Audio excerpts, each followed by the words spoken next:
day. I think Magneto would do okay in Dragon Ball, dude.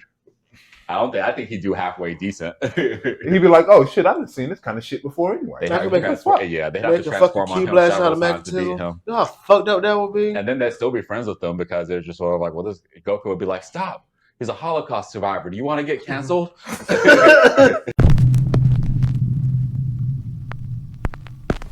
Who's the fucker in the white sword? Everybody been talking about fantasies. The crazy motherfucker with all the personality. Silver. Oh, you talking about Moon Knight? That shit was boring. Come on, Justin. That's like the best Marvel TV show that they came out with. I mean, it's certain parts that's good. Did you see that ending? Yeah, no, I didn't get to the end. The ending was crazy, bro. Oh, Justin, stop, bro. Moon Knight was like one of the best Marvel TV shows out there. It's right up there with Loki and Winter. The best one was Captain Winter Soldier. Yeah. Winter Soldier and Still haven't seen him. And Sam. Still haven't watched Endgame.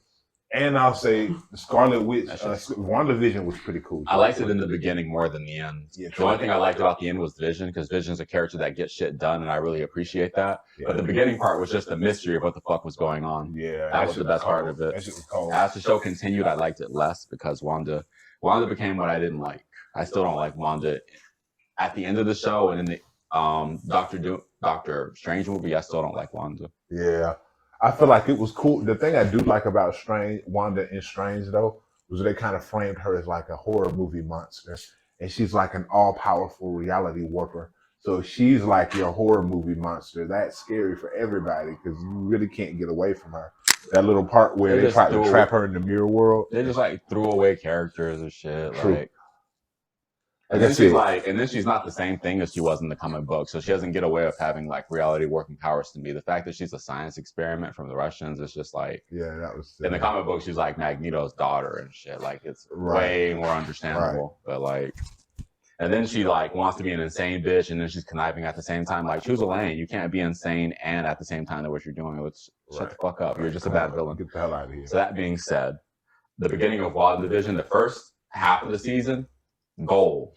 The rest of it, still pretty good. Yeah. Agatha was there, Vision was there, it was fine. Yeah. I like WandaVision. Like I said, that framing her as a horror movie monster is the only part of the Doctor Strange thing. That's what you just said? The mirror dimension, them trapping her in the mirror dimension, and her like manipulating the magic to where she was trying to come out of the portals, come out of the puddles of water, and they had to like throw stuff onto the puddles of water to keep her from like interacting with the world from the puddles of water, and her like just being framed on some, like some Freddy Krueger like type shit, because that's basically what she was in that movie. Like that part, she was delivering the boogie. But everything else was kind of Everything else is kind of in the comic book when she was running amok. Strange one-shot her. I got that comic around here somewhere. That's crazy. That's crazy. And I'm gonna tell you what I didn't like about the movie. The whole first half of the movie, they talk about this book of Vishanti. And as a Marvel Comics fan and as a Doctor Strange comics reader, I've been reading Strange comics since I was a kid. My mom gave me my first Doctor Strange comic. That book is all the acquired knowledge for the first magician type. And you mean to tell me the Darkhold fucking she's just like, oh yeah, I'm gonna burn the book of Vishanti. That makes no sense. It ruined the whole first half of the movie. Because when he gets the book of Vishanti, he don't even get to do no spells from it before she burns it. And it's just out of the movie. And it's just like, come on, bro, that was stupid. What was the even point? They just threw away so much stuff in that movie. There was some good stuff, though. Like, the Doctor Strange stuff was crazy to me. Oh, I got the Wanda stuff was like... How y'all feel about the next Venom movie? With I think it's going to be straight.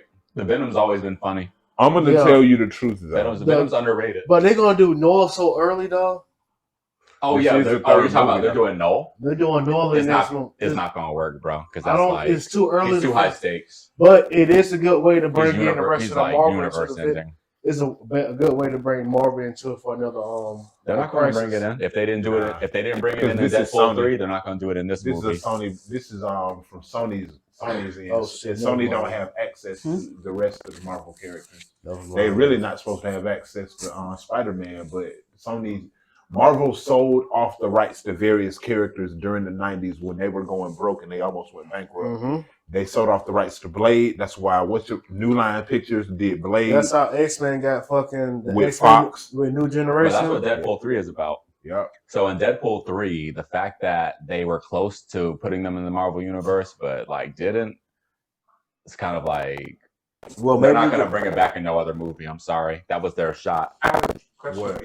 Oh, in Deadpool 3, like they don't end up in the 616. They save their universe and they kick it there. Though one significant thing is they do bring Laura over from Wolverine's universe in Wolverine 2. I think that's gonna happen. They're going to totally do X-Men now. They be leaving money on the table to not do a new X-Men. I mean, the doors are open because we just got Gambit in a movie. Yeah, and he might get a movie or a series. He was.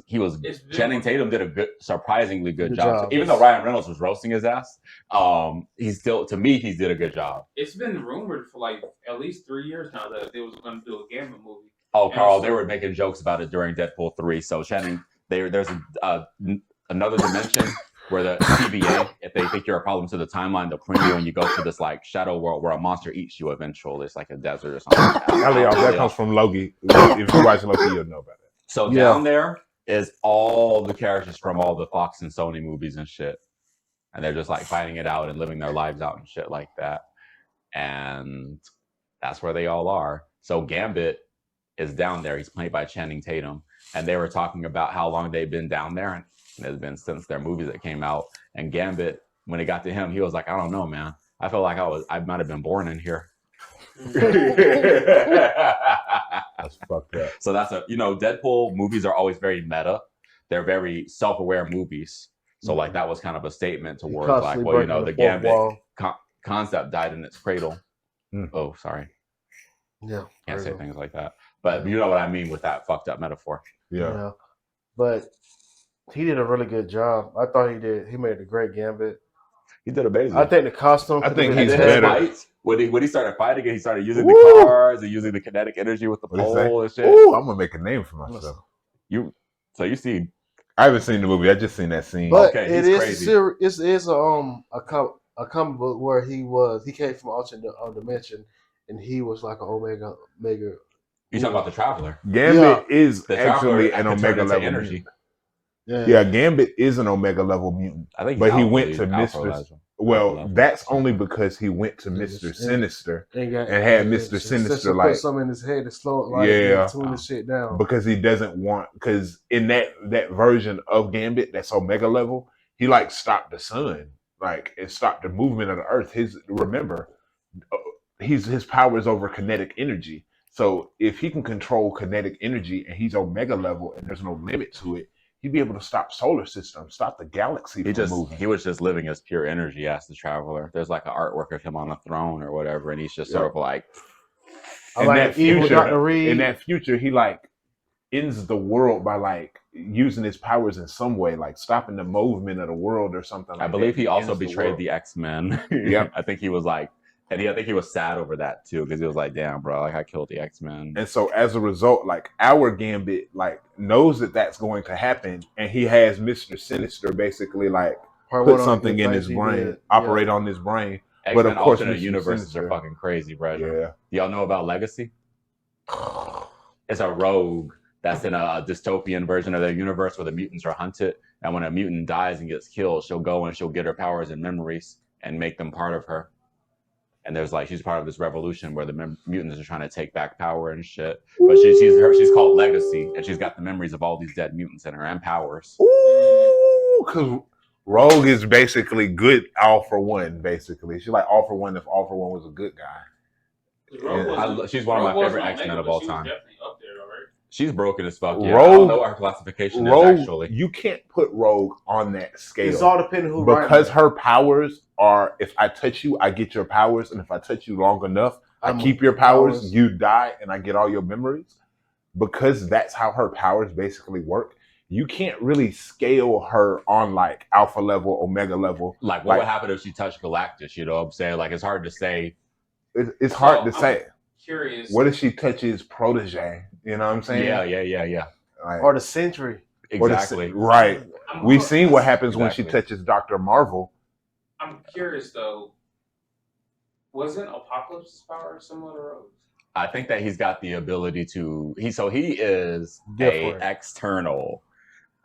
Those are a group of mutants that are immortal. So in the X-Men comic, Celine. the X-Men comic, there are characters, and their powers are greatly exaggerated because of how powerful they are. So let's put it like this: they're so powerful that their list of powers is ridiculous, and Apocalypse is in that category. So Apocalypse has various powers, but everything from immortality, shape-shifting, and energy projection.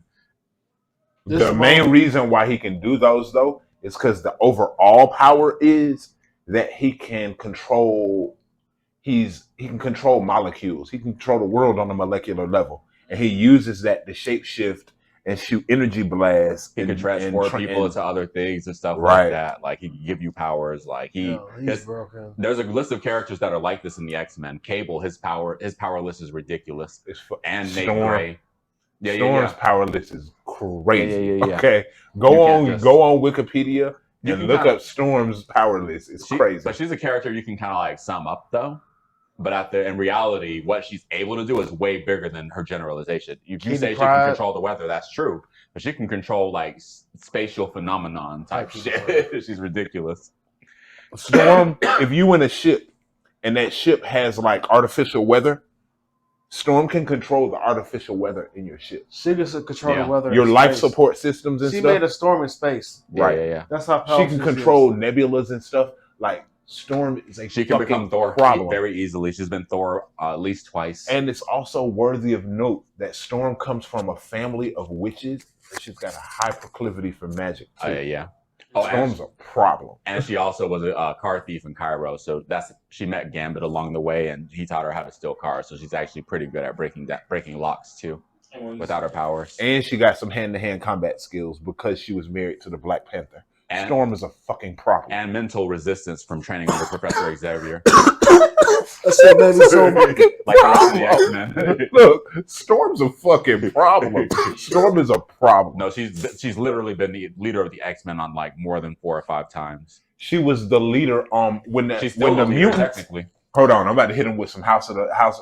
House of M. When they took over Mars, when the mutants took over Mars and renamed it Araco, Storm and Magneto were the leaders. Storm, Magneto, and Jean Grey were all they needed to terraform the whole planet. Yeah, they put trees, everything on oxygen and everything. Storm. Magneto's another one. Magneto is the master of magnetism. He can control the electromagnetic spectrum on a level that's masterful. And he's a genius at understanding science too.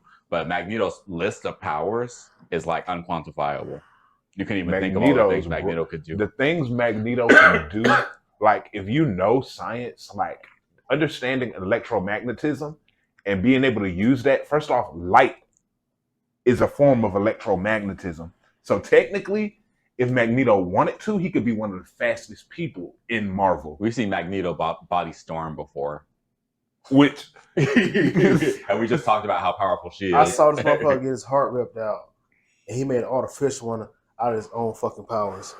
He took all the iron in his blood and circulated the iron in his blood to simulate a heart. And continued to fight, and he fucked no dude up. Oh, that's a good shit. The grandfather of Thanos. We talking about a celestial, not a celestial, an eternal. One of the Eternals. They're immortal and everything. He fucked him up. Only thing he wanted to do was kill all mutants. That's the first thing he said when he got woken up. Like, get rid of me. Like, I'm about to murder these niggas. Let me tell you my favorite recent Magneto feat. In X-Men 97, he was on trial and he was going along with it because he's trying to be better. He's the leader of the X-Men right now since Professor X passed.